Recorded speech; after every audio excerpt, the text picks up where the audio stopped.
today we have a very special guest, someone I've been wanting to have on the show for a very long time, a truth seeker, a truth teller, and someone who's not afraid to challenge the narrative and go deep into the unknown. Jason Shurka is a writer, speaker, spiritual teacher, and founder of Unified World, a global movement dedicated to awakening, sovereignty, and building a new earth through truth, health, and unity. Jason is on the front lines of the consciousness revolution, bridging the gap between science and spirituality, decoding frequencies, exploring light-based healing, numerology, and the multidimensional nature of who we are. What's up, baby? Jason. It's a good intro. It's nice, right? It's a good intro. ChatGPT coming through, bro. I like that one a lot. Yeah, man. It was good. It was good. I'm glad you're here, bro. Thank you for having me. We've been trying to do this for a few months now, and obviously a lot of things came up and left and right, but I'm glad to be here with you. Yeah, man. And it's really sacred to have you here at this time. You know, I think it was a week or two ago, your father passed away unexpectedly. And, you know, it's really going to be special to kind of see how you transmute a lot of this pain into deepening the connection to your purpose and the healing work that you're doing. And I just want to ask, man, like how you're doing now. You know, I know you're still in the middle of processing it all. So what's been coming up for you? I never thought it would happen now. It's always going to happen at some point, but it was out of nowhere. It was unexpected. My, if you want to call it luck, my blessing from him was the type of person that he was. And I could go on and on about him all day. A lot of people around the world knew him as well with the business that he was in. He helped a lot of people as well in the health and wellness space. But as much of a businessman as he was also, and he still is, I speak about him in present tense because I know he's here. He's just not here physically. He's extremely awakened in a way that made it so much easier to accept what happened, because he accepted what could have happened. He accepted it many times throughout his life. And because of that, he was smart enough to prepare me throughout life of saying, you know, if I'm not here tomorrow, I want you to do X, Y, and Z. And just a few days before he passed, not knowing that he was going to pass, or at least I didn't know, he said, no matter what happens, I want you to know, I'm always going to be here with you, but I'm going to be very, very upset if you stop doing the work that you're doing. Because you came here for a purpose, we all did. Nobody's here, and these are his words, none of us come here to eat, sleep, drink, and repeat. We come here to share blessings. We come here to help. We come here to give. And if you're not fulfilling that, you failed me.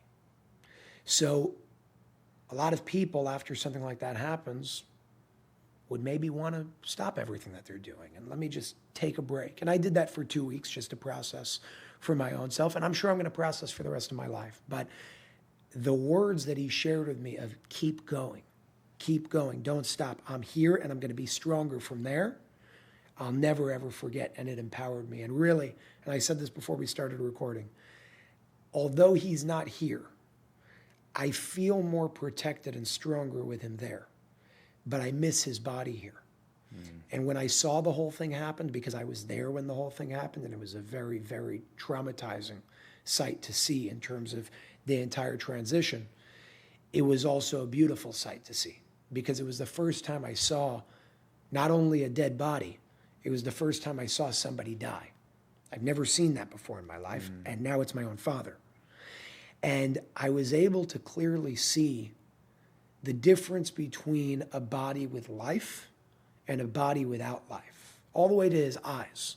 I was with him for hours after he passed, just looking. And, you know, there's an eyeball with life in it, where it has light. And then there's just an eyeball. And I saw the entire process of that light leaving his eye, moving from, or transitioning from an animated eyeball with life to just an eyeball. And when I looked at his body, it actually made it much easier for me to process and accept what happened, because the next day, or really the same day, because we did the funeral within 12 hours. That's what we do in Judaism, as soon as possible. I wasn't burying my father. I was burying my father's body. It made it so clear to me that that is just his body. Because when I looked at the body, lifeless, it wasn't him. And it made it easier to distinguish between his body and him. And that him is what I feel around me all the time. Yeah. So do you feel like his soul is eternal in terms of just being here fully present with you at all times? I know it is. And I know it is because when you bridge science and spirituality, they're really one and the same. It's our consciousness that creates a division between the two. Energy, first law of thermodynamics, cannot be created or destroyed. That him is an essence, it's an energy. Call it a soul, call it whatever you want. Yeah. That essence cannot be created and cannot be destroyed. It can only be transformed going into different forms. And I see him through other people all the time. I see actions that other people are doing where I'm like, thank you for that. So I have this closeness with him now that I didn't have when he was alive. And I still miss him, and I'll always miss him. But it makes it much easier, and I feel a lot more empowered because now I'm not just Jason doing the work. I'm Jason with the energy of Manny doing the work. And that man, I wish you got to meet him, was the strongest person I've ever met in my entire life. He was a man of honor, respect. That was first and foremost. You didn't need to sign a contract with him. A word comes out of his mouth saying, we're going to do something, we're going to do it. And everybody knew that. And it taught me a lot, and it made me appreciate that so much more because we don't have that in our world today, at least not in America. Everything works on technicalities, and I'm going to sue you on this technicality. But everybody forgets honor. Everybody forgets respect. And that's something that I want to keep moving forward in his honor. Yeah. That's a beautiful reflection. And I think what's really special is from the outside looking in, you're someone that is very connected to the work that you're doing. You're very connected to your mission and your purpose. And it sounds like this experience is just going to amplify that to a whole new level. Yeah. You know what I mean? And it's really just a reminder that our greatest pain gives us the opportunity to really just step into a new level of consciousness, a new level of purpose, a new level of intention. So I'm really excited to just witness that and what you step into and how you honor your dad in the process of what it is that you're building moving forward. And you mentioned that your dad, I mean, the passing was very sudden. He was big in the health and wellness space. Yeah. He didn't have any signs of illness. And it started as something that sounded so innocent, just like biting his tongue, that turned into this infection. And I don't know how much you want to share, but for me, that just triggers the shit out of me. Because it's like, bro, the people that we're supposed to be able to trust with our health are actually one of the biggest causes of why people are dying unjustly. You know, we talked about this, like how medical error is the third leading cause of death in America. Whether it's misprescribing people with drugs, you see this shit all the time. You know, people are handing 7-year-olds Adderall. They're handing people who might just have a nutrient deficiency an antidepressant. They're handing people with high cholesterol a statin that's providing more and more problems when actually cholesterol is not the issue. Correct. Cholesterol is actually a necessary nutrient for your brain health and your hormone health. Yep. Yet we're not holding the medical system accountable. And that's what frustrates me. And that's why I think these conversations need to be had. Yep. So what's coming up for you regarding that and what you witnessed in the medical system regarding your dad and at a grander scale as well? It's not even just him. You see, growing up, and this is what inspired my mission that I'm doing today, and I do a lot of things. We got Unified TV, Unified Healing, the light system technology. I'm doing a lot of things at the same time. But the common goal is, how do we make this world a healthier place, a more educated collective, a more aware and spiritual collective, and just a better place to live for us all? Growing up, again, he's a businessman. But he was very, very educated, knowledgeable in the health and wellness space. He's not a doctor. He was not any of those things, 0 credentials, 0 schooling. He dropped out of college, like 0 education in the formal educational space, but a very smart man. So when he was 32, he had his own process of something with his hips that were going on, losing bone marrow or whatever it was. Doctor said, you're not going to be able to walk in the next 12 months. And that's what started his journey to start reading, studying, understanding the power of your diet, the power of your food, the power of reading a blood test the right way. And through that, he was very passionate about it. So he started sharing it with family, with friends. Then he started seeing sick people coming to him that were family and friends, started giving some friendly recommendations, and it started working. So it motivated him further to go deeper. Let me learn more. Growing up, Jeremy, every single day, every other day, there was somebody coming into my house, sitting in his office, while he wasn't working on his real estate, because that's what he did. He built an empire. He built something beautiful. He didn't need to focus on it all the time. So he had a lot of time to do what he was doing on, call it like the medical side, just to help as a friend. Word spread. A lot of people from around the world started saying, we want to talk to Manny. We want to talk to Manny. Every other day, somebody was coming in with a terminal illness, 2 months left to live, 6 months left to live. And he's not a doctor, but because of his education, I always saw, he said, let me read your blood test. Almost every time somebody gave a blood test, he said, what is this? This is what your doctor gave you? Not a good script. You're going to take this script from this doctor, go get this blood test, and then I'll show you exactly what's going on. And from there, we're going to measure the level of dirty electricity in your home. We're going to measure the water in your home and get you the proper filter. We're going to come to your home, him and my mom specifically would then go to that person's home, open their fridge, open their pantry, see all the garbage that they had, throw out 90% of it because only 10% was good, take that individual to a grocery store, teach them exactly what to buy, educate them on the ingredients, and deal with a holistic approach just because they wanted to help. None of this was a business. They never made a dollar from any of this. So I saw the problems with the medical system growing up, and I saw the solutions that were right there in front of our face, but were being blocked from us because you're empowering people. They no longer need to take the drug. Those companies get pissed off. My father was banned from Sloan Kettering Hospital because every single time he walked in, the cancer patient walked out. And they didn't like that because they would lose $250,000, $500,000 every single time the person said, I don't want to do that therapy or whatever it may be. So anyway, seeing that, fucking dark. I wanted to bring that to a different level. I saw what he was doing, and I said, if you can do this, and I'm your son, let me make you proud and bring this to a completely different level. That's how Unified Healing started. That's how Unified started in general. Let's educate the world, because at dinners, Shabbat dinners, my father was the one that always spoke and just lectured and ranted at everything going on. I just wanted to bring it to a completely different level. So that's where my inspiration comes from.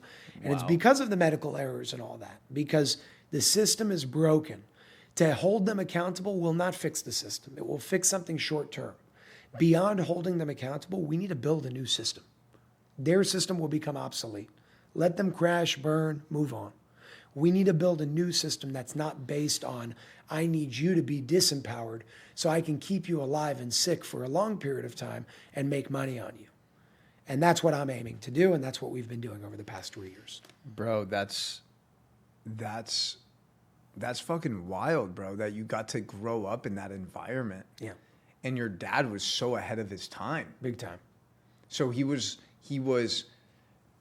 informing people about like the fluoride in their water, everything, and like the different toxins in their environment, mold exposure, all of these things that are so mainstream now. They're getting to that point, but he was there 30 years ago. And that's how I grew up. So keep in mind, everything that I talk about today it's in my blood. It's in my blood. It's something that's a piece of me because it's all that I knew. From 7th grade onwards, all the way through 12th grade in high school, I was kicked out every single year of health class because they would share such stupid nonsense. And I'm looking at her as like a 12-year-old, giving her the facts. And I'm like, no, you're wrong. And this and this and this. And they got pissed off. They called me an interruption to the class because I would get in the way of them teaching. And I told them when I sat with the principal every single time in each school that I went to, they're not teaching. They're sharing false information that's going to hurt people. And my job is to stop that. So I was like this since I was, 10. That. It's interesting. There's a lot of overlap because my dad actually was a doctor in the medical system. My dad was a neurologist for over 40 years. And through that process, I witnessed my dad change a lot of lives, save a lot of lives. And I saw the other side of the system. I would go visit him like maybe once a month.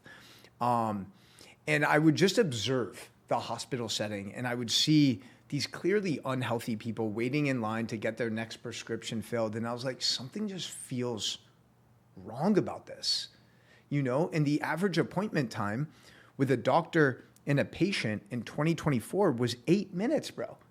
Like, how is a doctor actually supposed to address the root cause of what's happening with the patient in 8 minutes? You know what else takes 8 minutes? Taking a shit? When you meet with your drug dealer.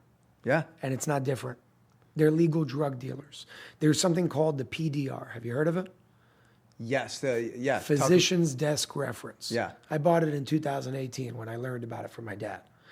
It's about 3,000 pages that's updated every single year. 3,000 pages of the thinnest paper you've ever seen. And all you have to do is very simple. It's a dictionary of diseases. You go to the disease or the diagnosis, and it tells you exactly what drug to give. That's called a drug dealer. That's not called a doctor. A doctor, if you go to the root of what the definition of a doctor is, it's a teacher. They're not teaching. They're dealing drugs. Yeah.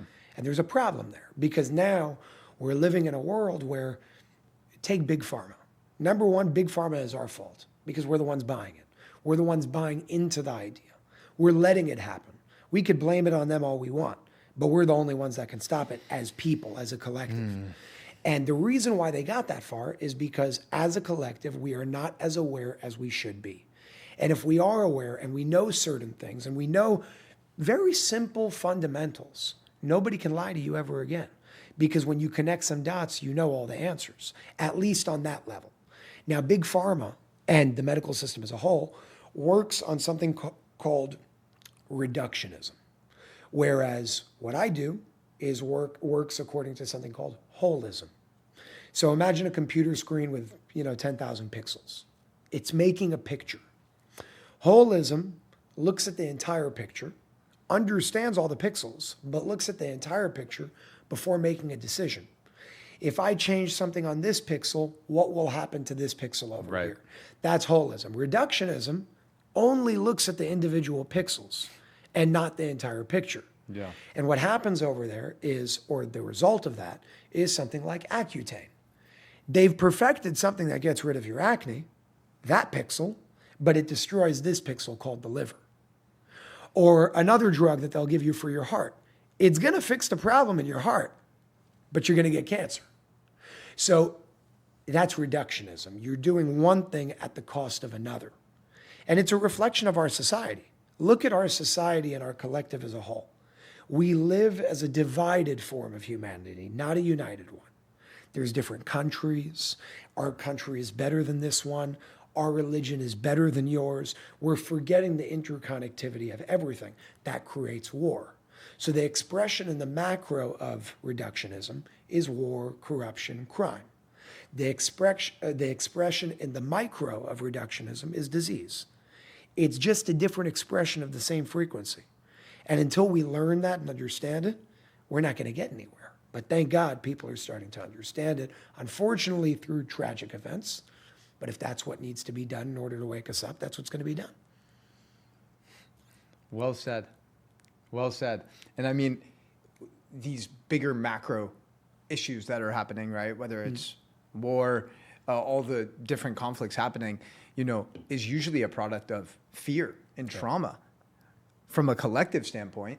But then from an individual standpoint, like you said, when you have an individual, and we saw this very clearly during the pandemic, right? The people who were operating from the most fear were the people who were also getting the most sick. 100%. It was the people that were wearing masks while they were driving by themselves in their car.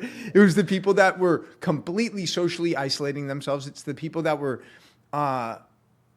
numbing themselves and also just being a slave to mainstream media and allowing those narratives to penetrate literally their soul on a cellular level. Yeah. And it's the people who got the most jabs who were also the most sick. Yep. Because that fear is driving inflammation. And I think oftentimes people forget about that. And like the fact of the notion of doctors being drug dealers, man, it's sad to say it, but it's the reality that we're living in. And it's unfortunate because I would say probably 80 to 90% of doctors have good intentions when they pursue medicine. 100%. Right? They go to medical school because they likely want to make a positive impact in the world. Unfortunately, they're getting indoctrinated by a system that's not allowing them to actually serve humanity in a holistic way. Well, it's beyond that. Remember, the average person that goes to med school, 10, 12 years. But it's not just the amount of time that it takes. It's the amount of money. They get out of med school, you're $500,000 in debt.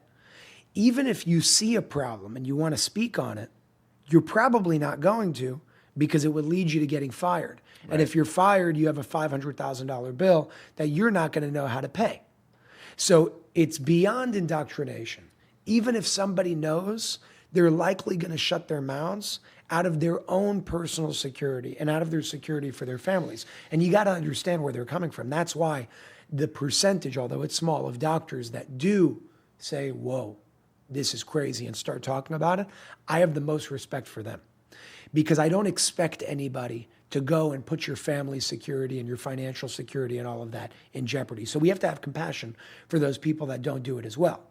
But the ones that do, they're the real superheroes. Because, I mean, imagine you're going to school for 12 years to learn something. That's like what, 15, 20% of your life in some cases. Yeah.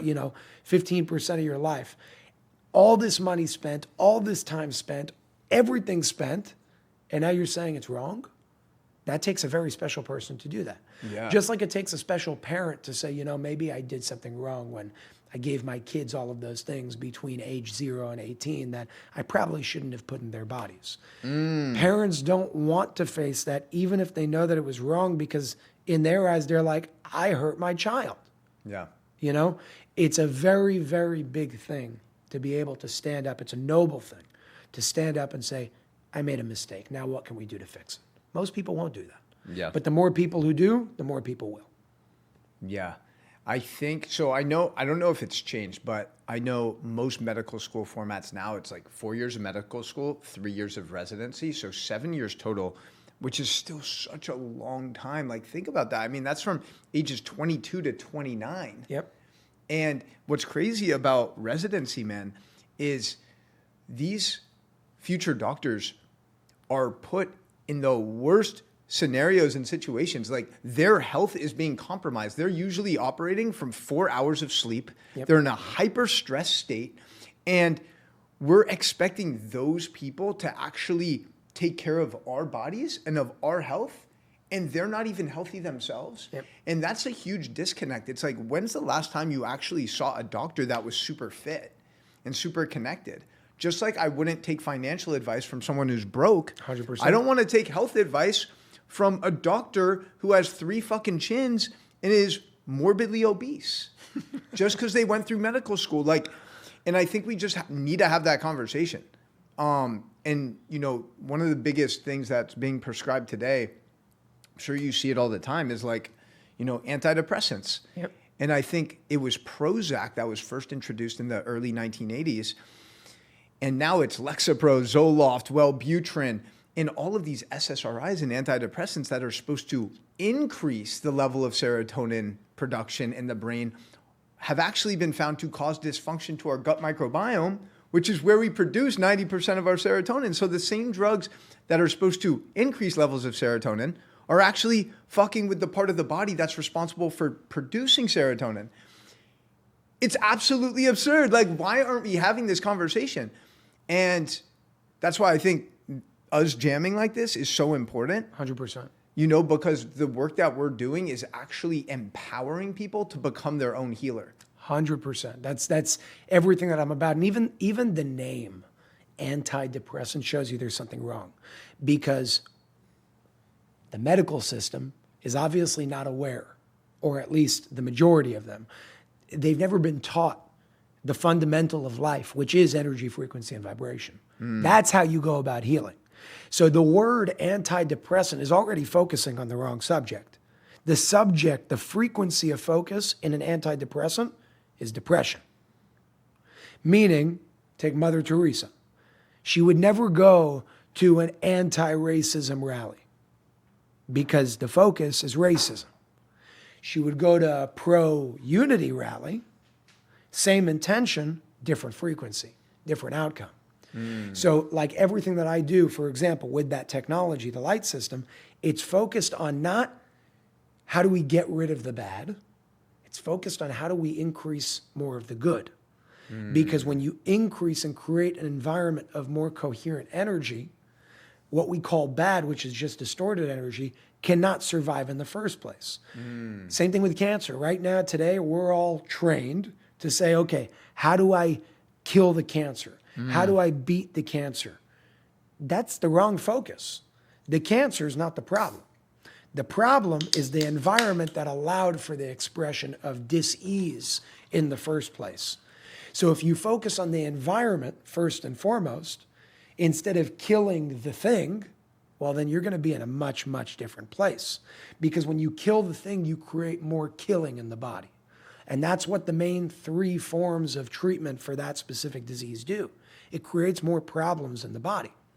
Instead, if we asked, okay, we know that every individual dealing with that disease has a more acidic pH, lower oxygen levels in their body, and a lower cellular charge. Well, then instead of saying, how do we kill it? Why don't we start asking, how do we increase the pH? How do we increase the oxygen levels in the blood? And how do we increase the cellular millivoltage in every single one of your cells? Because when you do that, that disease cannot exist in the first place. So I think what we really need to speak about, and this is one of the bases of everything with all the wellness centers that we have around the world, is first educating people, not just saying do this thing, but educating people and saying, what is the true difference between health and disease? And without all the big words and fancy names and all that, it's very simple. From the level of energy, health is coherent energy, disease is distorted energy. And you have energy running through your body all the time. Now, if you have distorted highways for that energy and electricity to move through, like distorted water molecular formations in your body, which energy moves through, the energy will get stuck. And if it gets stuck, it results in a dis-ease of flow of energy. And then you get things like cancer and heart disease and depression and so on and so forth. The only thing you have to focus on, and this is what we focus on in all of these clinics around the world, is how do we recreate a coherent, energetic environment? If you do that, all your other problems are solved. I don't care about the 10,000 pixels. I care about the foundation that controls those pixels. And the foundation is energy, frequency, and vibration. You correct it from that foundation, everything else will take care of itself. Wow.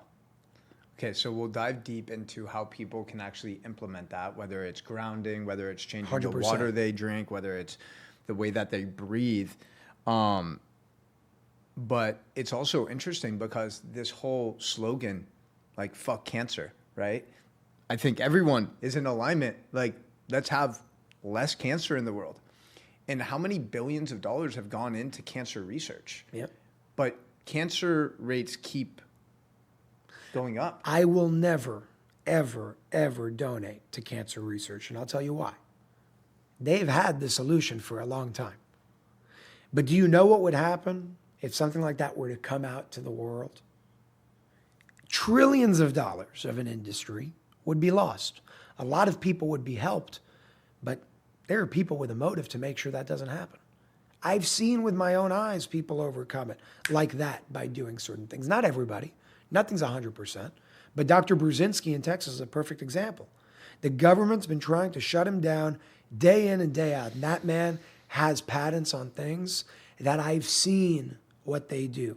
He's dealt with 20,000 patients, terminally ill brain cancers, with 2-3 months left to live that are alive 20 years later. Wow. Okay, with no side effects. And that's, I mean, why support something if you already know that the solution exists? And you also know that anytime somebody brings out the solution, they're killed, they commit suicide with 2 bullets in their head somehow, or they're tried to be shut down. It exists. All of our solutions exist. Yeah. And they've existed for a long time. What we need to do is not focus on finding the solution, it's there. We need to focus on getting it out, getting people aware of it to a point where the powers that be can't stop it anymore. And we're on our way. It just takes time. Yeah, you were breaking down the stats of roughly how much the medical system makes from a cancer patient and the whole chemotherapy process. Do you have those numbers? It's like a couple $100,000. The numbers that I have, yeah, I remember $250,000 to $500,000 every single time somebody walked out of that hospital. Don't quote me on the number exactly. What I could tell you is there are only 3 ways to legally treat that disease: chemo, radiation, surgery. A doctor is not allowed to tell you, change your diet and it will do this. And they're not taught about nutrition either. They're given like 12 hours in their 10 years in schooling. So nutrition is a very, very big piece of it. But if over the past 50 years, those are the only 3 ways that we can go about it, and they work, well then, why have rates increased? And I've heard so many people say, no, we just didn't know how to diagnose it 30 years ago. And we can know how to diagnose it more today, so more people have it. That's the biggest bullshit I've ever heard. Yeah. Okay? And when it comes to any form of diseases, I mean, ask your parents, how many people did they know that were autistic when they were kids? Nobody. Today, it's like 1 in 4. Yeah. Cancer is 1 in almost 2. Yeah. That's crazy. That's a crazy number. 38% of Americans have cancer. Or will get cancer. We should stop saying fuck cancer, and we should start saying fuck the things that are causing people to get cancer. Environmental toxins, glyphosate, right? In the soil, all of the other artificial food dyes and artificial sweeteners that are banned in many other parts of the world. 100%. Right? Like all of these lifestyle factors are the root cause of what's driving so much of the disease. Yet we're focusing on the end result when we should be focusing on the inputs. Yes. You change the inputs and you get different outputs and results. It's very simple. And we need solutions to real solutions, not solutions that somebody makes trillions of dollars on and keeps you captive. Solutions that could be forms of technologies and whatnot. I'm all for that. But you got to also show people what to do alongside that. Eating the right way, drinking the right way, thinking the right way, speaking the right way. Those things are very important. I mean, take speech. Speech is a sound. It starts as a thought. A thought can be measured as a frequency. So the bridge between the spiritual world of thought and the physical world of matter is speech. You take a thought, think of it as H2O, okay? You have a gas, a liquid, and a solid. You can't go from a gas to a solid without first hitting the liquid phase. You can't go from a thought to matter without first hitting the speech phase, the speaking phase, the words phase. So in that same way of H2O, gas, liquid, and solid, it's all H2O in a different form. Well, thought, speech, and matter is all something in a different form. So take this can. This can exists as a thought. I could think about it. This can exists as something I could speak about, and this can exists as matter. The only difference between the thought of this can, the speech of this can, and this physical can is the frequency of the can. Because it still exists as a thought. Now, when you have thoughts over and over again, I call it the program of your mind. When you have thoughts that are negative over and over again, that's a frequency. That frequency will be reflected in your words because your words are like a magnifying glass to see your thoughts. Your words show the program of your mind. And from there, your words then take a less dense frequency, making it a little bit more dense to something we could hear in the frequency of sound. Yeah. And that frequency, over and over again, creates like an imprint in the sand until it becomes matter.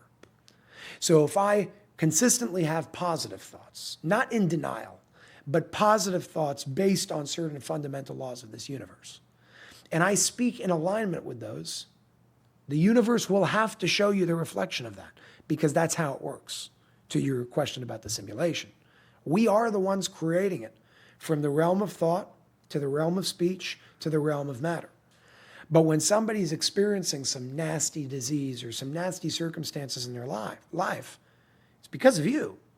Every single thing that's ever happened to me, every single thing that ever happens to you Number one is your doing, and number two is happening for you.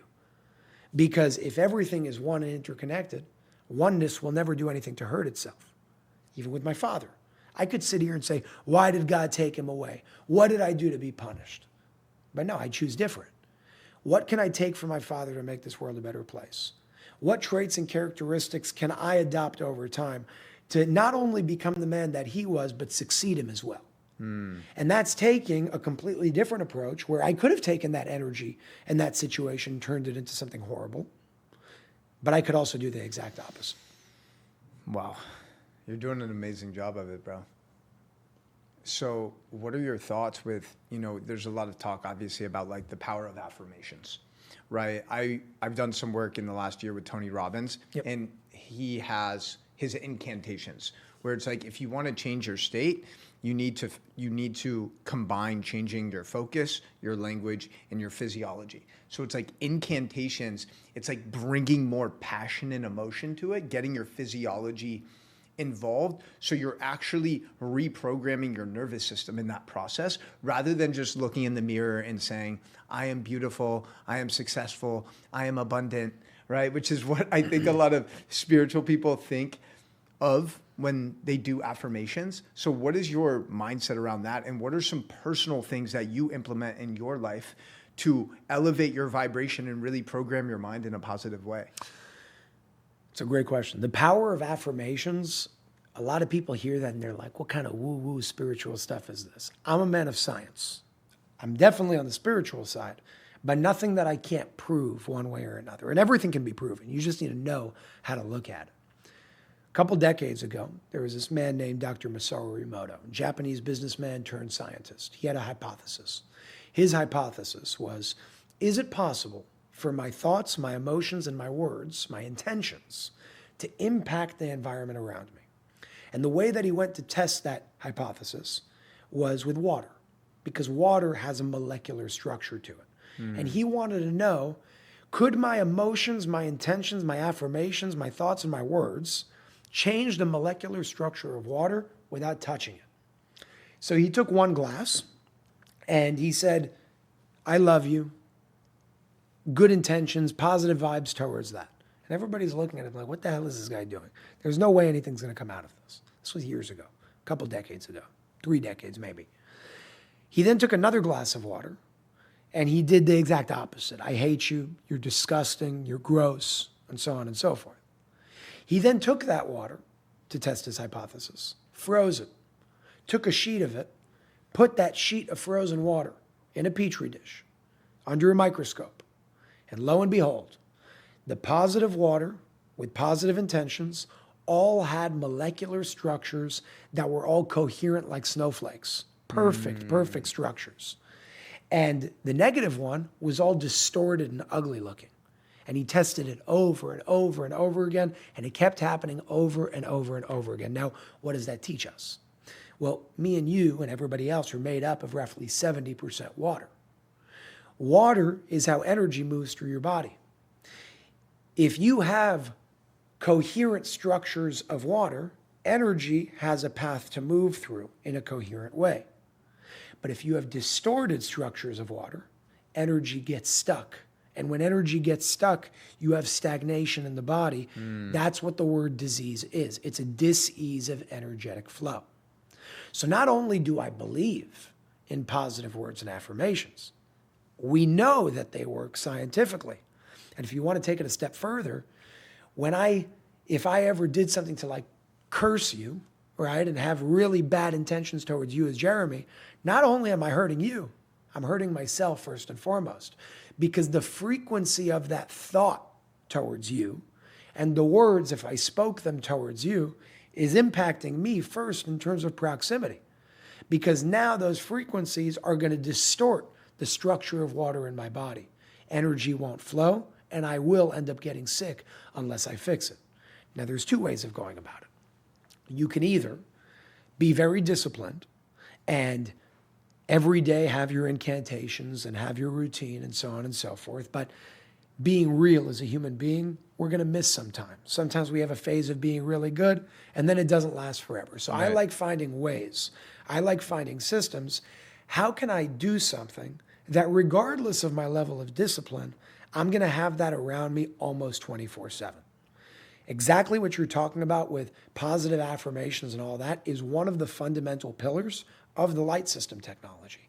It has affirmations built into it that are scrolling on a screen in an encoded way that I sit in front of every single day in my office. It's there 24/7, whether I like it or think about it or not. And now I can actually program those intentions in a way where not only I'm getting the color therapy and everything else that the technology has, but I've now created a system that's not dependent on my discipline. Yeah. It's dependent on electricity and me paying a bill, which always happens every single month in my apartment. Yeah. All I have to do is that. The system does the rest. I sleep around it, I sit around it, and it's a little hack along the way, alongside all the other things that you must do. Your diet, your water, your breathing, your meditation. But some days we miss, some weeks we miss, sometimes we're going through a phase. You still want that all around you all the time in terms of creating a coherent environment for yourself instead of just depending on your discipline. And with that, just like Dr. Masaru Emoto showed us the effects of what it can do to water, we see the same thing with the system. And the testimonials are insane, dude. You're seeing people with autism that are nonverbal start speaking again. That's something that's unheard of. You're seeing people with bad vision reverse their eyesight, without much hair getting thicker hair, growing their hair, with back pain going away. All of these things are self-reported testimonials that people are sharing, and the beautiful thing is, it's the opposite of what the medical system does to us today. The technology is not healing you. You are healing yourself. The technology is a system that you're using to give your body the proper resources to do what it does best. Your body is your healer. But if you're putting yourself around a cell phone tower 24/7 and you're around distorted frequencies or incompatible frequencies, you're going to synchronize with that. Yeah. If you put yourself around coherent frequencies, you're going to synchronize with that. The future of medicine will be the medicine of frequencies. That future is now. Imagine a unique technology that utilizes encoded color and light frequencies to help promote wellness. Our proprietary technology creates frequencies that penetrate deep into the body. These frequencies carry encoded information that can improve cellular function and well-being. Synchronized and improved cellular function can lead to positive changes in physical well-being, mental clarity, and emotional balance. Introducing the light system.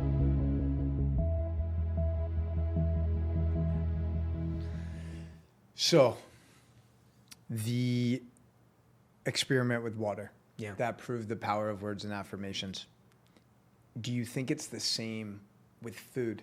It is. So, one of the things I've been thinking about is like, okay, listen, probably 80 to 90% of the days we're super disciplined with what we're eating, staying away from seed oils, staying away from processed packaged garbage, staying away from artificial food dyes, etc. That 10% that we just allow ourselves to indulge and not give a fuck, right? I'm curious if actually saying some words like, yes, this food might not be the highest quality ingredients. However, I trust that it's going to heal me. I trust that it's going to nourish me. Will those words actually impact the way that the food is getting absorbed and digested in my body? Food is also primarily made of water. Yeah. Depending on what food you eat, like a steak is 70% water, 30% matter. An apple is like 97% water. Steak is 70% water? Yeah, Really? yeah. Which is low compared to the apple, the cucumber, the watermelon. Depends on what you're eating. Yeah. But It's hard to fathom. when it comes to things like that, it also depends how much you cook it. You know, the more you cook something, the more water comes out of it, things like that. But when it comes to whatever food you're eating, everything, no matter what food, unless it's like a Dorito, right? Some real food we're talking about here, is made of primarily water. That means that you could structure the water in the food. However, what's interesting is when it comes to food, so long as you're getting it from a proper source, you're also now getting almost like, I like to call them codes, but like the wisdom of earth that's built into that food as well. Like you're eating an apple, you're eating the energy of an apple tree. And that's a different energy than a pear. That's a different energy than a pomegranate. And by the way, you see them through the colors of the food. So how do we know what to eat and for what purpose? Because I always say food is your medicine, color is your guide. Shape is also your guide. So talk about shape before color. You know, carrots, when you cut them, it looks like an eye. Carrots are good for your eyes. So are apricots. Grapes are good for your lungs. Walnuts Walnuts literally are good for your brain. They look exactly like a brain, and it's one of the best foods for supporting brain health. That is not a coincidence. That's God's language. It's like the language of energy, I call it. Nature has such divine intelligence. It's incredible, but color is even cooler. Because now we're hearing about like red light therapy and blue light therapy. And 10 years ago, everybody thought it was crazy. And today everybody's going for it because it works. Now with food, well, what is color? First and foremost, color, we were taught red, orange, yellow, green, blue, indigo, violet. We call it Roy G. Biv. That's what they taught us when we were like 6. And that's kind of where it ended. But color is a wavelength. It's measured in nanometers. So the difference between red and violet is not anything other than a wavelength of energy. That's all it is. It's a different frequency. And we as human beings process and decode that frequency into what we see as color. That's all that red, orange, yellow, green, blue, indigo, violet is. So it's a frequency. Yeah. Now, you know, in those diagrams of like, you know, somebody sitting like this in lotus position, And they have the 7 chakras. Right. Well, it's also red, orange, yellow, green, blue, indigo, violet in that order. And it's in that order because it's just different wavelengths in terms of their graduation from one another. Now, your root is red. The next one is orange. Your sacral is yellow. Let's go to yellow for a second. Your digestive system, which is what they call the sacral chakra, your digestive system, or the solar plexus, sorry, your digestive system is not yellow because somebody just wanted to draw a rainbow. It's because the optimal frequency of your digestive system is the frequency that we perceive as the color yellow. So now look at what foods are perfect and target your digestive system. And they just so happen to be yellow foods. Pineapple, mango, lemon in your water, bananas. Let's go to red. Red is your blood flow in your body. That's what that chakra is really focused on with your root. It's your grounding one. Well, Beets. just so happens to be cherries, cranberries, pomegranates. They're all good for blood flow, things like leukemia and inflammation in your body. They lower inflammation in your body, meaning the fruit or the food is actually trying to show you, hey, eat me for this purpose because this is what I'm built for to help you heal yourself. Now, when we take that to the next level, you can use color as a form of light therapy. That's where red light therapy, blue light therapy comes into as well. So that's also another pillar in addition to the affirmations that we spoke about. It's another pillar for the light system technology. You see a lot of different wavelengths scrolling on the screen because your body is inheriting those wavelengths. They call it polychromatic light therapy, meaning a lot of different wavelengths of light therapy. Red, orange, yellow, green, blue, indigo, violet. Your body then absorbs that. And when you give your body the optimal frequency, in this case through the medium of color, it will rebalance that part of your body. So green will rebalance your heart and your lungs. Red will rebalance your root, your blood flow, your skeletal and your muscular system. It's absolutely incredible. We see it through food. We see it through color in general with light therapy, and that's why one of the core pillars of the technology is focused on color, because you are color. We just see ourselves a little differently. I've never actually heard the chakras explained like that, the energy centers of the body. And I think that's a beautiful breakdown and can actually provide so much clarity for people to understand, like, okay, I'm having some heart issues. Let me find some nutrients that are going to nurture my heart, some green foods, right? Or maybe I'm having gut issues. It's like, okay, how can I lean into more pineapple, more of these yellow colored things? Yeah. You know what I'm saying? And it's not just food, it's also the sun. The sun will help you with those things. In Japan, when you're feeling heartache, heartbreak, or physical heart ailments as well, they have dedicated forests that they send you to go walk through that are green covered. Yeah. Just for that. Forest bathing. So it's like they're ahead of their game, Japan, Germany. There are a lot of things that you could do there that are illegal here. They're illegal here because they kind of work. Well, that's just another representation of how flawed our healthcare system is. Yes. Right? We've been programmed in America to fear the sun. No, don't go out there. You're going to get skin cancer. When in reality, it's actually these sunscreens Yes. that are laced with a bunch of chemicals that are the root cause for skin cancer. Just very logically, if you look at, and I like taking logic to explain things also. If the sun caused cancer and gave you, and I'm not saying, again, if you're in it 24/7, abusing yourself, different story. Yeah. But that's not what I'm talking about. When they say the sun causes cancer and you have to stay away from it and hide from it, well, if that were the case, then statistically, skin cancer should be higher near the equator. It's not. Skin cancer is highest furthest from the equator. So how does that make sense? It's like, you just got to think, so many people have given their power away to these authority figures that they don't know what they're doing. And sometimes they do, but they know that they're misleading because they're getting a really big paycheck on the other side. And unfortunately, it all comes down to education. If you are educated, nobody can lie to you. And a lot of people are like, yeah, but it takes, so much education, so much knowledge, so many years. I don't have time for that. I'm an accountant. I'm a lawyer. I'm going to trust the experts. The truth is, it's not that difficult. You see, infinity sounds big, but it's made of 10 digits. 0, 1, 2, 3, 4, 5, 6, 7, 8, 9. If you know 10 digits, you know infinity. If you know about 8 fundamental laws, you can connect every single dot from there. So I wrote a book on this. It's called 2. One's called Forming the Formless, and one's called The Language of Energy. The last one that ties all of those together is called Accessing Awareness. For anybody that wants to dive deeper into those and understand those like laws, if you just know those several, less than 10 fundamental laws, Yeah. you can connect and understand absolutely everything, make sense of absolutely everything, because infinity can be known by what infinity is built upon.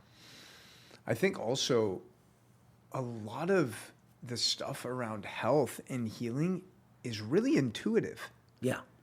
And the main job of the matrix, of the demonic agenda, is to disconnect us from our own divinity, to disconnect us from the creator, to disconnect us from our own intuition. But if you actually take a step back and you just look at the food that you're consuming, you'll have an idea of what is actually going to nourish you and what's going to poison you. And same thing with water. It's like, do you really think it's a good idea to drink water from a plastic bottle that's been baking in the sun, that has thousands of microplastics and chemicals that disrupt your endocrine system? Like, if we actually just approach things from an intuitive standpoint, we can heal ourselves. But we've been so disconnected from that, bro. Yeah. I did a silent retreat in Costa Rica by myself about 5 years ago for 7 days. Okay. And no phone, no technology, nothing. Just me in this village in the middle of nowhere. Everybody's eating with their hands. Everybody's barefoot. I went all in. Now I'm like, okay, I'll be barefoot too. I'll eat with my hands. Let's embrace everything. Few days in, you'd be surprised how loud everything is when you're so silent. The things I saw, like, it's going to sound crazy, but like I could see the trees connecting to each other. I saw an iguana and I had a connection with it. Like, the connection was always there. I just couldn't have seen it because there were so many other things going on. So it's there. The question is, do you see it in front of you? But what happened to me was very interesting. I went to eat one day, lunch, during the retreat. And I was eating with my hands, and there was this thing, and I didn't know what it was. And at the time, still am, but not so much, I was very, very sensitive to gluten. And I picked this thing up, or I was about to pick this thing up out of my plate, and I didn't know what it was. It was not obviously gluten or anything like that. It was just something that I didn't really understand. The second I touched it, I had this like message in my stomach, don't do that, don't do that, don't do that. Put it down, it's not good for you. And I'm like, oh my God. And then I wrote on a piece of paper, because I had to know, to one of the people in the kitchen, what's in there. And they said, it's this with gluten, X, Y, and Z. I'm like, oh my God. Just by connecting in that way and being so present, there was a message being sent to me that I would have never been able to hear if I was in my day-to-day with the chaos and the busyness and all that. And it shows you that intuition is there for everybody at different levels based on how clear or blocked you are. And although we can't do that every single day because, you know, I'm telling you, I was walking barefoot and I was like getting messages from the earth. It was the craziest thing in the world, the craziest experience I've ever had, one of them. But you could still get very close to that in this world as well, in regular society as well, by eating well, drinking well, thinking well, speaking well, you know, doing all those things. It might take some extra effort, but that's the cost of living a non-natural life, wearing shoes made of plastic, you know, living on in homes made of concrete and some chemicals, and sleeping on a mattress that may not be the best. And mattresses don't make sense either, but I'm all for it because I live in this world. Yeah. We just need to counterbalance that as well to be able to, the more you're going to go this way, the more you're going to have to also bend this way in order to keep yourself in balance. So it's just how things kind of work right now. And I do believe one day our world will change and our technology will change to be created in such a way where, like, an iPhone doesn't need to be bad. They just need to build it in a way where it's emanating and radiating productive and coherent frequencies, as opposed to frequencies that are incompatible with the body. Yeah, because you're a bundle of frequencies, just like the iPhone is. Yeah, if those were compatible, it wouldn't be bad for you. It's funny because I asked you before we started recording what your experiences were with psychedelics, and they're very limited. And the experience that you were just sharing from that silent meditation were very psychedelic. Yes. Right? It's like that level of connection, that level of oneness to the earth is the most healing frequency, right? Just getting barefoot, it's crazy. Like those electromagnetic frequencies that you're absorbing. And that's also a great way to create a more alkaline environment, right? 100%. But it was funny because literally yesterday, I'm with my boy, and you know, we took a very small dose of mushrooms, and I knew that the mushrooms were working because I saw this cat underneath a car, and I felt so bad for the cat, bro. I had this level of compassion for that cat, and I was like, oh my gosh, like, I hope that cat is safe. I hope it has a home to go to. I hope it has food to eat. If I was in a normal, ordinary state, bro, I would just like be riding my bike and see a cat and just think nothing of it. But now imagine thinking like that all the time. Yeah. That's where I think we need to get to. Well, what's cool is you have one experience with a psychedelic and you see things that will stay with you in perpetuity. Like once you see something, you can't unsee it. It changes your action moving forward. And that's why they say that 5 hours with ayahuasca can be equivalent to 10 years of therapy, because you're going to such depths and you're experiencing things that is sometimes hard to access in the normal realm of reality. Yeah. And yeah, man, it's interesting. And it seems like you're tapping into a lot of that in other ways. 100%. I've never, and again, I have nothing against it at all. Like I've heard such amazing things. I've even told people, I think you should go and do this. You know, I think it could be good for you, especially people with like deep traumas and all that. It helps. You know, I've seen, in terms of not doing it myself, but I've seen a lot of individuals go through incredible journeys and see incredible results where trauma just falls away from, you know, really, really deep-rooted stuff.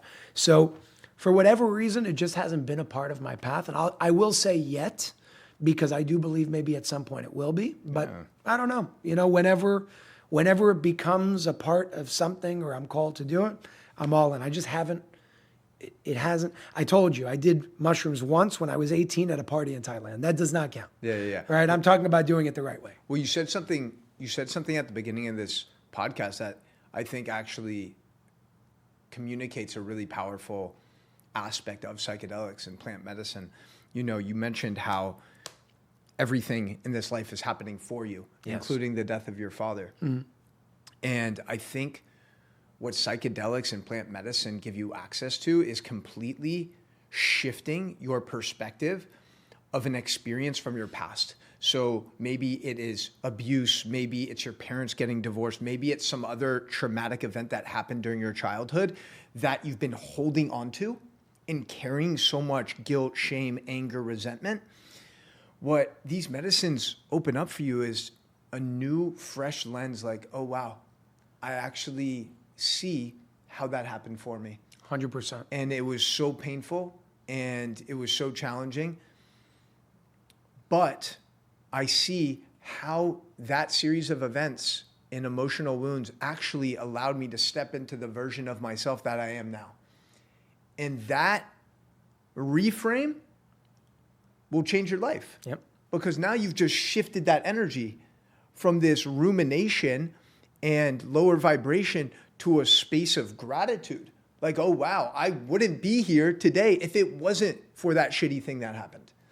You know, the difference between joy and sadness is, number one, a choice, but number two, a frequency. It's all it is.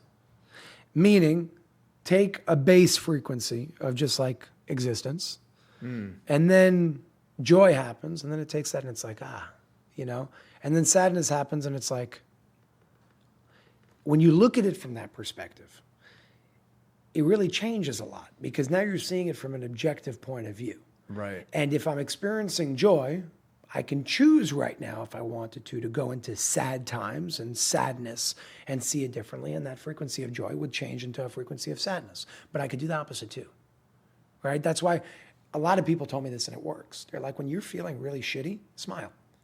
Go and smile. And every time I do it, even if I don't mean it, I feel these like chills going through my body. And you can feel the frequency changing because there are ways to also trick yourself into going through different things and almost like hack yourself into achieving what you want to achieve. And I think we should rely on those things because we are those tools. We are the greatest form of technology there is. And if we understand the base of it all from the level of energy, frequency, and vibration, that's what it all comes down to. Life is a game of energy, frequency, and vibration. Master those laws, you master life. It might take some time over time, but it's like electricity. Nobody knows what the hell electricity is. They don't. They know that we call it electricity, and it's something that gives you the ability to do this, right? But beyond knowing what it is, it doesn't really matter what it is. All you have to do is know how it works. Today, because we know the laws by which electricity works according to, we can power this studio, we can power cities, we can power the world. And now when you have an electrician connect a light switch in your bedroom and you click the light switch and it turns the lights on, it's not a miracle. It's a mastership of electricity. I know how it works. And here's the light switch, flip it on, the lights turn on. Now, if we did the same with energy instead of just electricity, and we mastered the laws of energy, understood the language of energy, well, then you become a master of your life. And now the equivalent of flipping a light switch would be as simple as doing that would be creating what you want to see in your life. That's what mastership really looks like, becoming a master of those things. It's not impossible. It's very simple, but it does take work to make it second nature because it's not enough to know it in your mind. You literally need to live it. It must be the only reality that exists for you because if any other one exists in your mind, that's called a doubt. It stops it. I'm trying to visualize little Jason in like 5th or 6th grade, bro, like challenging your teachers and having access to this information. What was it like for you? I'm curious, you know, growing up, your childhood, because you were elevated. You had access to this information that most adults never access, right? Yeah. So was it hard for you to connect with other kids? Yeah. Yeah. But I'll tell you what I did. What I'm sharing now, you could say like my soul knew it. I only started speaking about it when I was like 19, 20. And the reason why is because that's when it became more conscious in my system. Because of certain things that happened. I went through a bunch of injuries, was in the hospital for a long period of time. God kept smacking me in the face to wake up, and eventually I had to listen or I would have to leave this place. Really, I felt like it's either you change or die. You evolve or die. Those were my two options at the time. But, ever since I was very, very young, and I'm sure I'm not just speaking for myself, but almost everybody in their own way. I think this is a common theme, but this was my experience. So I was always different, always interested in like the stars and space and like the beyond. And I don't know why, but I loved it. Like I as a kid, I was watching like Ancient Aliens by myself. It was the coolest thing for me. And as I went into middle school, I started sharing that, and people were looking at me like, "What the hell?" Like when I was a kid, it was like, I was like 7, 8. Where were you growing up? New York? Long Island. Okay. Yeah. So, I started showing certain things of how I really feel. Like when my grandfather died, I was okay with it. I was happy because the guy had Alzheimer's. He was suffering. He's no longer suffering. God bless him. I'm happy for him. People looked at me like, "What's wrong with you?" Because like I was 8, and they're like, "What's wrong with you? Why aren't you like grieving?" I'm like, "I am. I'm sad that he's not here, but I'm very happy for him." So after seeing as a kid, seeing certain people look at me in weird ways, my defense mechanism was I have to put on a mask. I don't want to be the weirdo. So that's what I did. Middle school, I started changing. And into high school, I always had this in me, but I never wanted to show it because nobody understood it. So instead, I did the opposite. I was the guy that threw all the parties. I was the guy that went out and we drank and we smoked. We did everything. I was clubbing in New York City by age 14. I had a beard already. I had my cousin's fake ID. I could see that shit, bro. You, I would go and I would control the club. I would walk in. I would bring like 200 underage people with me, 16, 17, 18, take $20 from each of them, give it to the bouncer, gave him $4,000. I said, "The club's mine now." He said, "Do whatever you want." And that was my life. 15, 16, 17, 18. And throughout that period of time, because that was the most unaligned version of myself there was, I started getting hurt. This shoulder dislocated 23 times. What? I got 3 shoulder surgeries, almost needed a mechanical shoulder by age 18. Then I got a staph infection in my left leg right here. It almost killed me on a backpacking trip in Thailand. And that was the last strand for me. I was in a sling for a lot of my life because of what was going on throughout those 4 years. And I was in the hospital, and that's when I looked, and it was the first time I could hear my heartbeat because I was just by myself in the hospital room on my 19th birthday. On my 19th birthday, my family was there. We did everything, but throughout this period of 10 days in the hospital for my leg, I was just in silence and presence with myself for the first time. Before that, I was like, it was all ego. It was all like, look at what I'm doing. Look at what I have. It was all material because that's what I thought I needed to do to be cool. That was my mask, so much so that I forgot who I actually was. So now this happens. I'm in the hospital. I hear my heartbeat and I'm like, holy shit. The space, the time, the lapse in between each beat, what the hell is that? That's the first thought I had. I'm like, I was in awe, and it was like a download. And I still don't know how to explain what that thing is, but it showed me that the heart can only beat because of the spaces and the time in between each beat, which means there's this place of stillness and presence that everything is coming out of. I don't know what that thing is, but I know that it exists. And then I started having a lot of interesting experiences. I looked at a plant, and I saw multiple different plants coming out of the same soil. I'm like, oh my God, how is that possible? How are different plants coming out of the same soil? And like, these aren't things we think about. We look at a plant, we move on. But I was in a state of just, I don't know what it was, where I was so present. And I'm looking at the plant, and I'm like, okay. So I see a tomato plant, whatever, and mint, and parsley, and cilantro, but it's all coming out of the same source. What's making it different? The seed. And then it brought me to understand, okay, well, if the seed is making it different, but it's coming from the soil, then soil has this like limitless potential that the seed directs from the soil into physical matter. I'm like, okay, so how do we look at the world and apply that? Well, this formless realm where everything exists of infinite potential is akin to the soil. The seed is the same thing as your thoughts and your words. And the plant is your matter. And when we look at it that way, that shows you exactly how to create. The seed is a cause. The plant is the effect. If I plant a poisonous seed, I'm going to have a shitty plant. If I plant a coherent seed, I'm going to have a very healthy plant.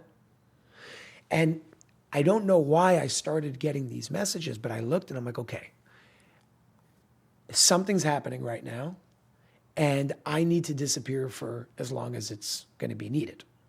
I disappeared for 1.5 years. I shut off all communication with everybody other than my family.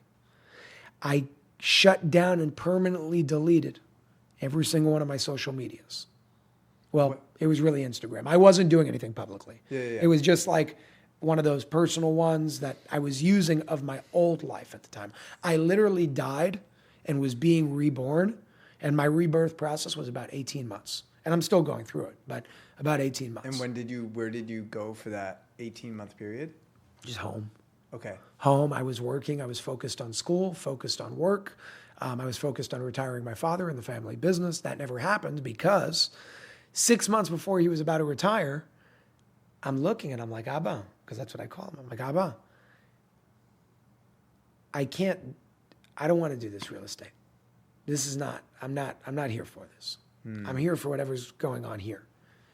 And he's like, but like, how are you going to like do anything in life? And like, again, he's also a businessman. He's like, how are you like going to make money? How are you like, and I said, listen, let me go and create something. I have a vision. I need your support. And I know that you're going to be there for me, but I don't want you to give me anything. I don't want a salary. I don't want anything anymore. And I know in your head, you're going to say, if it fails, he'll come back to the business. And he thought it would. In my head, there was no plan B. Like it was so intense in my mind where failure would have meant death. I was doing it almost like you're fighting for your life. And that's why I believe we succeeded. Because I didn't sleep, Jeremy. I was up all during COVID. Were you building this mostly by yourself?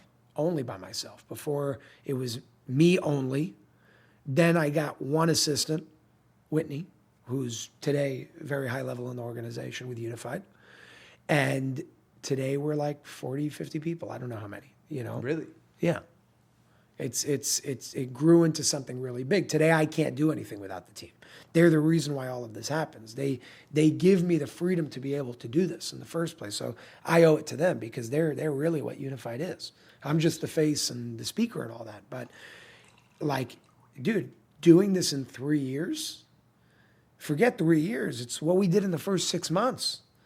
And I didn't sleep and I didn't want to sleep. There was no looking left or right. There was no failure. There was no option to fail. There was no pillow to fall back on. If I fall back, it's on a bed of nails that's going to kill me. That's how I saw it. And everybody's looking at me. They don't understand because my family's like, why are you doing this? Like we have like a lot of properties all around the world. Come take over and move on. Yeah. Like why are you dealing? You don't have to do this. I said, I know, I want to. Yeah, it's such a valuable lesson too for I think both kids and parents. Yeah. I think what happens a lot of times, I think there's a reason why some of the most fucked up people grew up in very affluent households, right? And their parents gave them a lot of things for their entire childhood. Like as soon as they got their driver's permit at 15 and a half, they get like a freaking Bentley or a Porsche.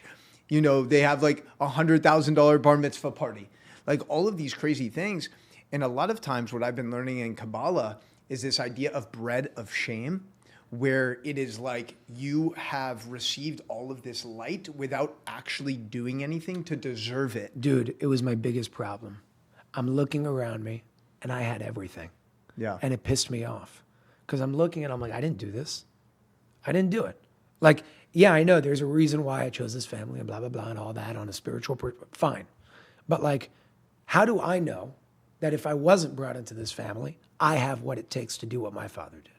And I didn't know that. Yeah.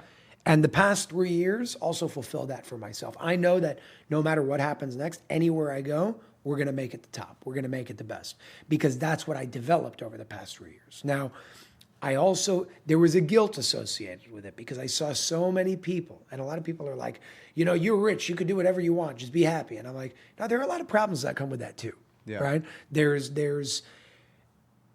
was a level of guilt of who I was around, and I did go to school with a lot of people in that situation in high school, in the same situation that I was in. But in middle school, I went to a much more, I went to a public school, not a private school. It was different.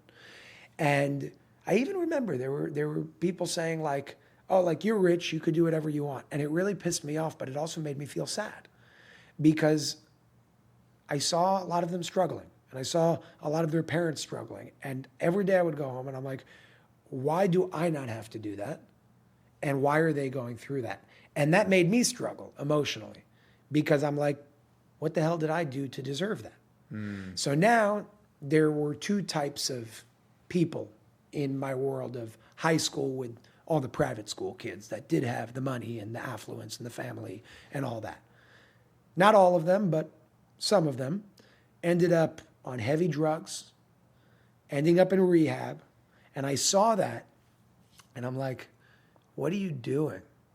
You came into this world on level 10, okay? Yeah. Everybody else is coming in from level 1 having to grow. You came in on level 10, but then I realized I was wrong. They didn't. I came in on level 1, even though my father was level 10. I came in on level 1, and all of them came in on level 1 too. The difference is we're living in an environment of level 10. Now, I'm not expecting every single person in that environment to go and, slave away and try to figure out what it's like to do what somebody like my father did because he came from nothing. I'll never know what it is in experience to go through what my father went through. But when I realized that, I said, I at least need to do my best. To do my best to put myself in that mental state, to do my best to try and understand that. Because if I don't, I will be at level 1 always. Yeah. Living in a level 10 life, and that's how you end up a drug addict. Because you're constantly in a dissonance. You're constantly in a distortion. So I said, what do I have to do to go through level 2, 3, 4, 5, 6, 7? So I started sitting down with my father, with a few other people, and I said, I need you guys to share what you went through. And then I even did things like I was a car salesman. I was a pizza delivery boy. I worked at a landscaping company. Not because I had to, because I wanted to be around level 1, level 2, level 3, to do my best to experience it, and then have that level of understanding to whatever level I could, to be able to be earning and deserving of living a level 10 life. That's what I've been doing since I realized that. And unfortunately, a lot of people in my position did the opposite. They took advantage of the level 10, and they're level 1. That's why they ended up where they're at. And what's interesting about that, right, is I work with some clients and there's a big area of disconnect and pain between them and their children oftentimes as their kids get older. And, when you're a parent and you have money, you have resources, naturally you want to provide the best life for your children. Which is also a big problem. Exactly. But here's the thing. You can provide an amazing, loving, rich life without just handing them all this material shit, without doing anything to actually earn it. Because now it's programmed their mind to just believe like, I deserve to receive all of this stuff. Entitlement. Exactly. And entitlement is one of the biggest epidemics happening, right? Because not only are you aware that you actually didn't do anything to receive that light, you also start building resentment towards your parents because it's like, wow, did they not have the confidence and faith in me that I could actually create a beautiful life by myself without their handouts? So That's one of the things I'm most grateful for, man. Honestly, with like the way my parents raised me, they both grew up like very humble, didn't have much. My dad went on to be a doctor, and even as they accumulated some money, like we did all of our shopping for clothes at Ross, TJ Maxx, like a night out going to a restaurant would be like Chili's or Red Robin. And honestly, like I was just ingrained with this mindset of gratitude and work ethic. Like if I want something, it's going to require me to show up and put in the effort. Yeah. You know, and I think that is such a valuable lesson for the parents and soon to be parents. I know you probably want to be a dad at some point, right? Yeah. And yeah, I'm just glad we got to kind of go through that experience ourselves so we can kind of shape our reality too for our future kids. It's the most important thing because you see, my parents are so loving and giving that it can actually do damage. They want to give so much that and I don't know what caused me growing up to say, no, I don't want to. Yeah. But I could have accepted a lot of things that they wanted to give, and it would have changed everything for me. But instead, there was this thing in me, and I don't know where it came from. I don't know why, but it was a very big blessing, that I didn't want anything when they gave a handout because I needed to do it for myself. And I knew that it could have brought me to a place of entitlement if I got comfortable in that way. So I kept rejecting, and they're looking at me like, what the hell is wrong with you? I'm like, I love you, and I know you want to give it because you love me. But if you love too hard, you could hurt. Yeah. And that's what I wanted to be careful from. So I learned it through that experience. And today my mom totally understands that. And she's like, I understand, I get it. But it's hard for her because she loves me and my sister so much that she wants to give us everything, you know? Yeah. Like she's like, when you get married, I'm buying you a house. I said, no, you're not. Yeah. And you're not paying for the wedding either. Because that's what they do, you know? They could. And Where are your parents from? Israel. Oh, they are. They're both Yeah. Israeli. Well, my father, Israeli, my mother, Like American. Moroccan? But I get Moroccan. no, vibes from it. everybody's Persian Yemenite. Okay. Yeah, so back Persian Yemenite, and it's funny because from the level of Israel, Iran and Yemen are the two that are always trying to come at them now. But that's where I'm from, Persian and Yemenite. Dude, the Persians are amazing people. Yeah, yeah.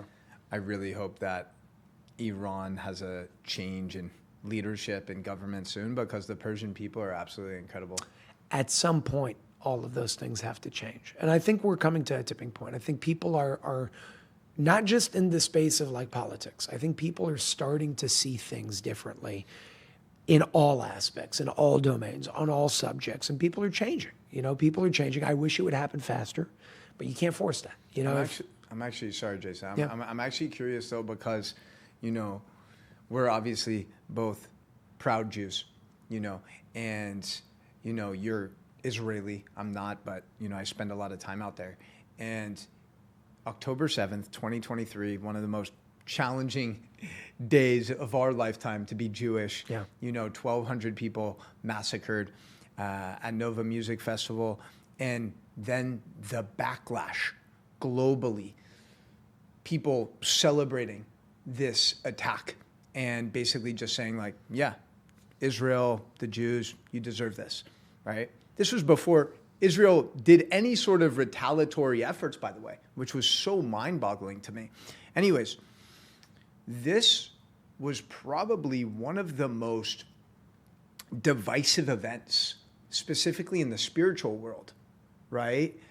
And I want to know what your experience has been like kind of navigating that. I don't know how much you share about like your Judaism and stuff like that, because there's this idea, it's this conflict, right? It's this paradox of like oneness, connection, unity, and then something like October 7th happens and it's like, okay, yes, I want to try to hold this container, but then there's the reality of the situation.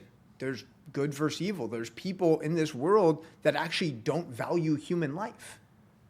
And speaking up for that and speaking into that truth for me was challenging at first, but it just felt so right because I felt like there's so much misinformation and lies being spread. You know, this whole idea that Israel's an apartheid state and they're committing a genocide. I'm like, these people have no fucking idea what they're talking about. They're watching TikTok videos. They'll never actually set foot in the Middle East to experience life in Israel on their own.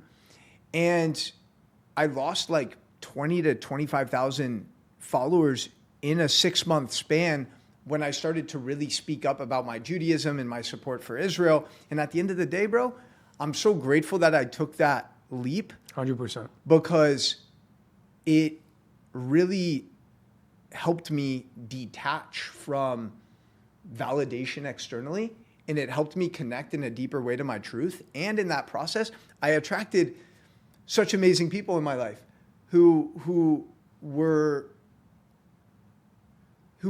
able to like fully see the message and the mission. So I'm curious to know, like, what was that process for you like? For me, it wasn't just a sad day to be a Jew.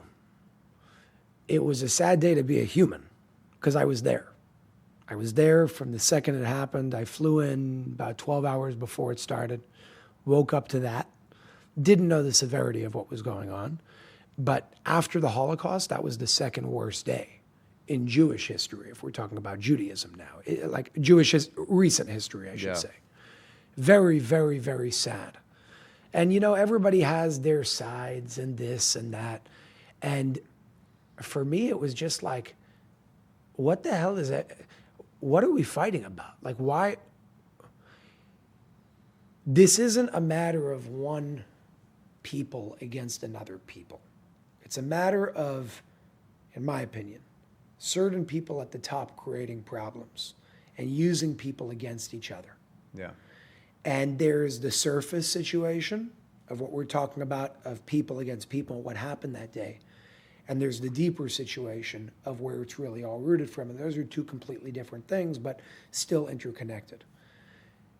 I'll never forget when I was there. And honestly, I felt almost like, it was almost like, am I in the Holocaust right now? That night, it happened on a Saturday. And I'm sharing this because I want everybody, regardless of where you stand, I don't care where you stand, I want you to connect to the human perspective for a second. This was one of the angriest moments of my life and the saddest moments of my life as being a human. Saturday, staying at one of the hotels in Herzliya, hiding from bombs and missiles that are flying in the air above my head, in shock of like, you know, it's one thing to shoot missiles and they block, it happens all the time. It's another thing to fill buses up with kids and elders and a 9-month-old baby, you know, and like I'm looking like, what the hell is going on? And then we said, you know, me and who's now my fiance, because I went to see her, she was my girlfriend at the time. That was the beginning of our relationship, by the way. That's how it all started. That war is essentially why her and I are getting married, which is kind of crazy, but that's a whole different story. So it's a Saturday. I'm dealing with all of this, looking at all of this, and we get hungry. I said, okay, let's order. No food in the hotel, no service. Just stay in your room. And I'm like, I gotta eat. Let's find a delivery. So we looked at Walt and all of those, you know, apps and whatnot. Nobody's delivering. Nobody's open. I'm like, okay, listen, there's a hotel about 200 feet from us next door. Let's go out. Let's go to the hotel. Let's find some food. We need food. I'm starving. I haven't eaten for like almost a whole day from what was going on. And I didn't expect for there to be a food problem. I was never in a situation like this. So now it's Saturday night. I look out the window of the hotel room. Nobody is in the street. Not a car, not a person, not a dog, nothing. I'm like, listen, let's go. Nobody's outside. Let's run. We'll go to the other hotel. Me and Noah, who's my fiance, go outside of the hotel, and they're looking at us like, are you seriously leaving this building right now? I'm like, we got to eat. I'm going to eat. I leave the building. The second we go outside and we start running, a car is in the distance. And the first reaction that Noah had was to take me pull me behind a wall that we had to hide behind. It was like this wall divider, just in case the person in that car was going to kill us.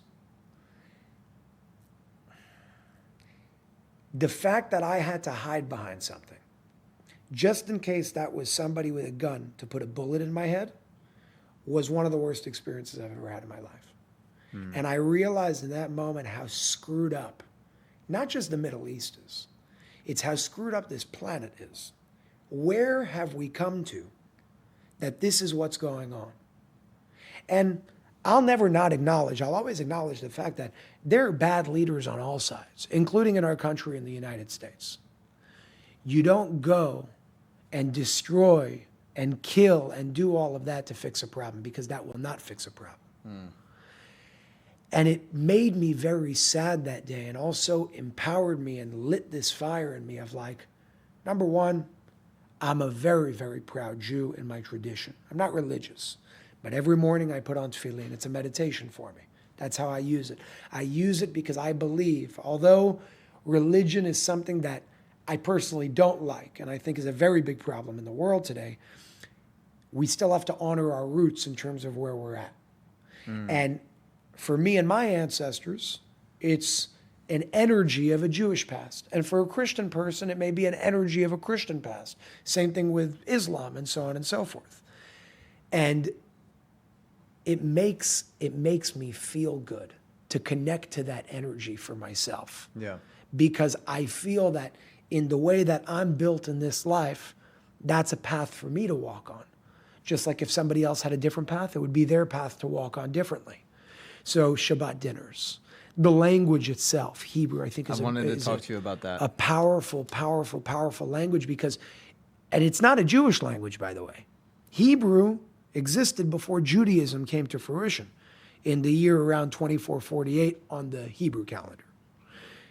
The Hebrews were the ones that adopted it in the Old Testament, what we call the Torah, and that's why people associate it with Judaism. But that alphabet existed as Aramaic before anybody called it Hebrew. That alphabet, they've done scientific studies to show or have a hypothesis, and they proved it to be right, which is the coolest thing ever. The letter Aleph, when you say it out loud, or let's go to the letter A in English. When I say A out loud and I map that sound onto a specific type of graph, it's an arbitrary shape. But when I say Aleph, the shape of the sound is an Aleph. And when I say Bet, the shape of the sound is the letter. Going to Gematria, what that means is we spoke about words being a form of creating thoughts into matter. The term abracadabra comes from Aramaic. It's creating and using certain frequencies in a way to create. The book of, what's it called? Sefer HaYetzirah, the book of creation. Nobody knows who wrote it, but it's used in some very, very powerful settings to create or manipulate in a positive way certain realities all the way down to weather. Wow. Because through certain words, letters and frequencies and sounds, in this case, the Hebrew language or Aramaic, you're able to do incredible things, meaning English was an arbitrarily created language. Hebrew is a discovered language. It's based on mathematics. So the word chai, which is two letters, which means life, as you know, is made of two letters, chet and yud. Chet in Gematria is the letter 8. Yud in Gematria is the letter 10. You add those up, you get 18. So we call it, in Judaism, 18 is chai, the number of life. But you know what else is 18?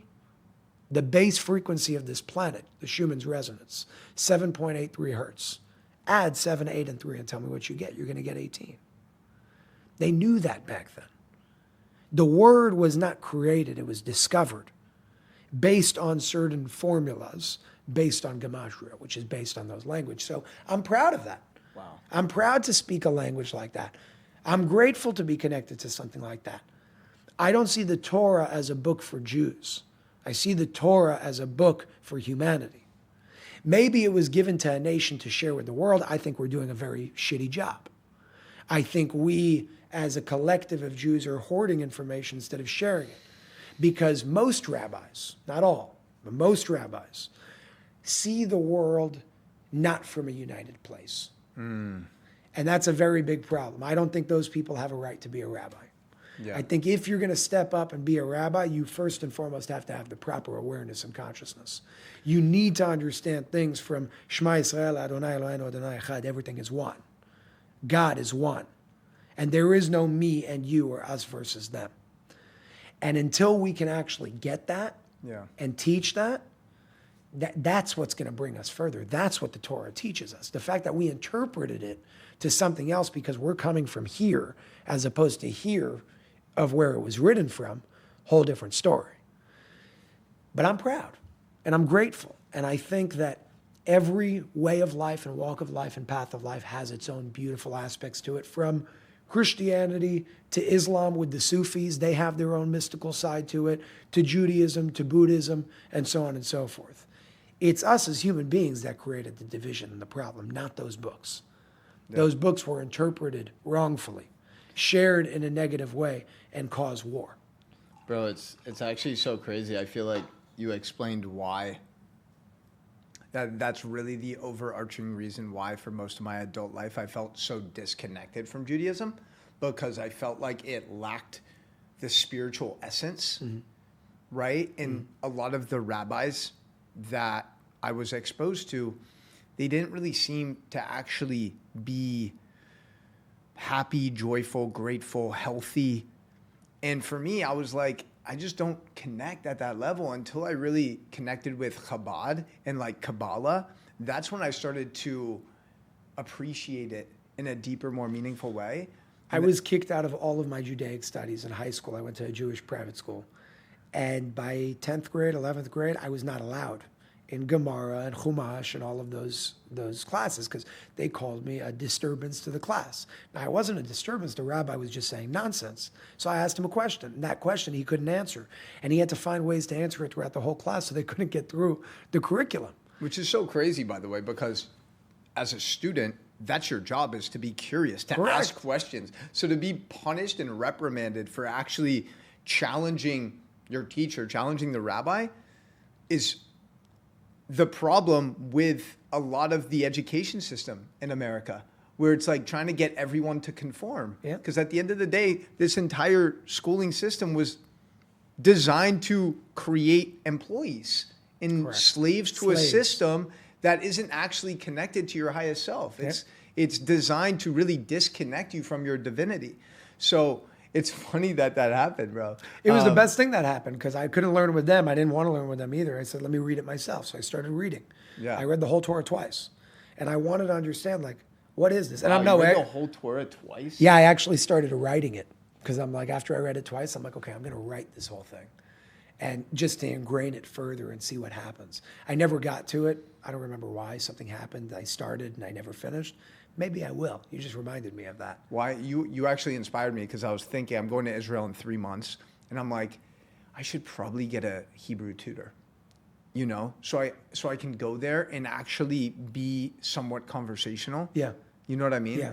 But I'm blown away by the synchronicities in the Hebrew language. For instance, obviously, you have the word neshama, which means soul, and then you have neshima, which means breath. And it's like the breath is the most powerful portal to our soul. 100%. And then even this tattoo I have, ahava. Ahava. Right? So ahava is the number 13. Aleph is 1, hey is 5, bet is 2, hey is 5. You add that up, you get 13. 13 is the number of love. Meanwhile, in America, it's the number of unlucky. That's ridiculous. And I also was told that hav, the root of it, is to give. I don't know that one. Those are different. I'm not that deep into it. Yeah. But like I know netina is to give, like latet. Okay. But hav could also be another root that I'm not aware of. That's what one rabbi that I connected with, he was like, yeah, ahava means to love, and the root of it is hav, which means to give. And to love is to give your 100% presence, energy, giving. Exactly. Especially from the masculine perspective, like we're designed to give and provide. Yeah. So that really resonated with me. It's bro, what a beautiful language, bro. You know what I'm saying? It's awesome, man. It's awesome. I want to close this container and give you the opportunity because like we covered so many bases, And I feel like we're definitely going to have to drop into a round 2. We will. Yeah, bro. Wow. I have pages of notes for my own selfish reasons, like that I want to just explore and go deeper with. What's something that maybe we didn't touch on, or a final message that you like to leave everyone with? I'll close with a final message, and I'll speak directly to all of you. We all have gifts, every single one of us. And I know a lot of people watch podcasts sometimes and they're like, I got to listen to this person. And that's all fun, but you got to listen to yourself first and foremost. You got to find those answers within you, because when you become empowered in that way, and I'm not saying be arrogant, I know it all, things like that, right? I'm saying learn to count on yourself more. Learn to go deeper into yourself, even if you don't have 10 years of experience in medical school, because unfortunately, if you haven't learned yet from this conversation, they don't have too much knowledge either with what's going on in the world. So don't underestimate yourself. Do your best to expand yourself. Go try new things. And don't sit there and ever kind of play victim with anything in your life, because it's not worth it.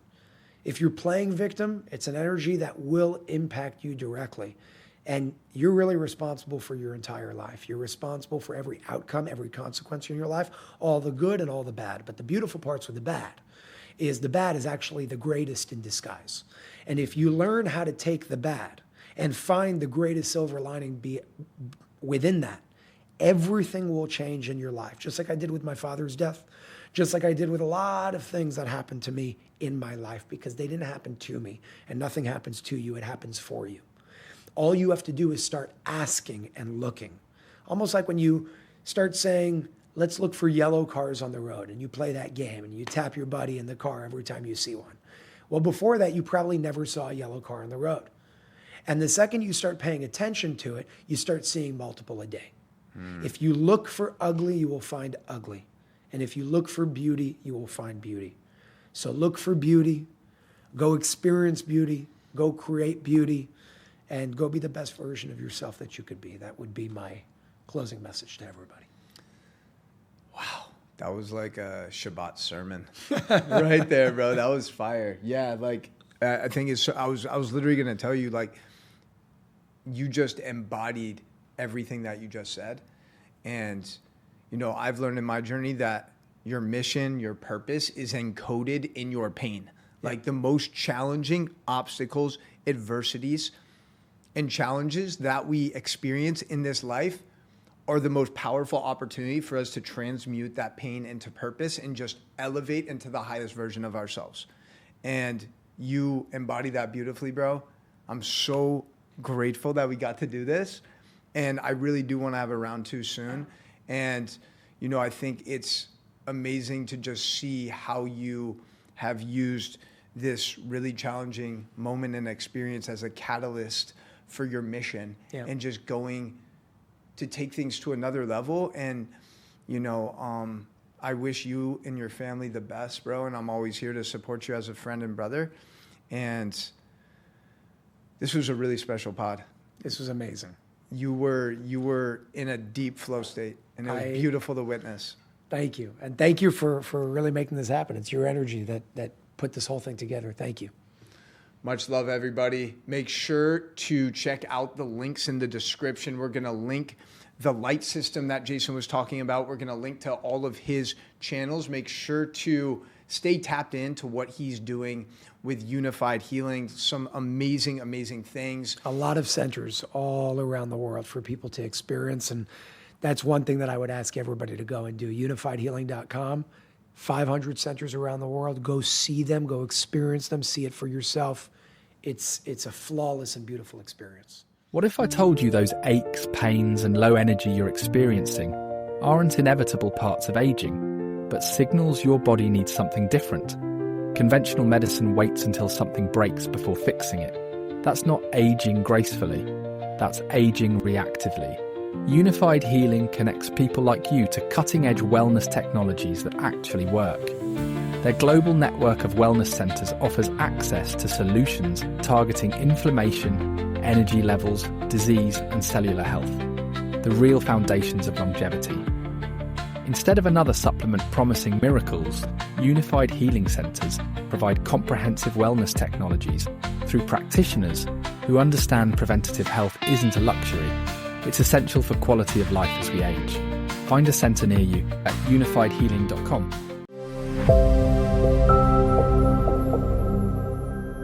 Subscribe.